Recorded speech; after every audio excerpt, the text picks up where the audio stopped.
જે અચીવમેન્ટ્સ છે, જે સક્સેસ છે, હેપીનેસ ત્યાંથી નથી આવતી.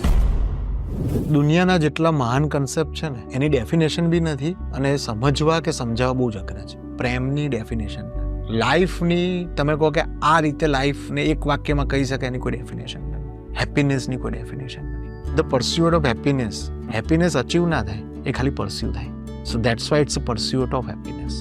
હું એવું માનું છું કે લાઈફમાં જે લેન્ડમાર્ક્સ છે અથવા જે અચીવમેન્ટ્સ છે, જે સક્સેસ છે, એ તમારું સ્ટોરી આર્ક પૂરી કરે છે, તમારો પર્પઝ પૂરો કરે છે.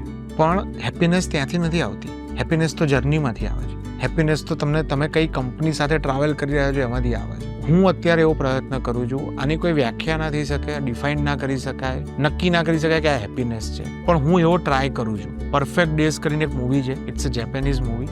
એમાં જે પ્રોટાગોનિસ્ટ છે એનું કામ છે જાપાનના ટોક્યોના રોજ સવારે ઉઠીને બધા પબ્લિક ટોયલેટ્સ ક્લીન કરવાના. પણ એ રોજ સવારે પોતાના ઘરની બહાર નીકળે, સવારે 4 વાગે 5 વાગે, થોડું અંધારું થોડું અજવાળું હોય, આકાશમાં જોવે, સ્માઇલ કરે. તમને એ સીન જોઈને એટલી બધી મજા આવે ને. એટલે મારા ખ્યાલથી તમારા લાઈફના પર્પઝ છે, તમારા ગોલ્સ છે, પણ તમે જે રોજ કરો છો ને એમાં તમારે કોન્શિયસલી હેપીનેસને શોધવી પડે અને તમારી જાતને પૂછવું પડે કે તમે મજામાં છો કે નહીં.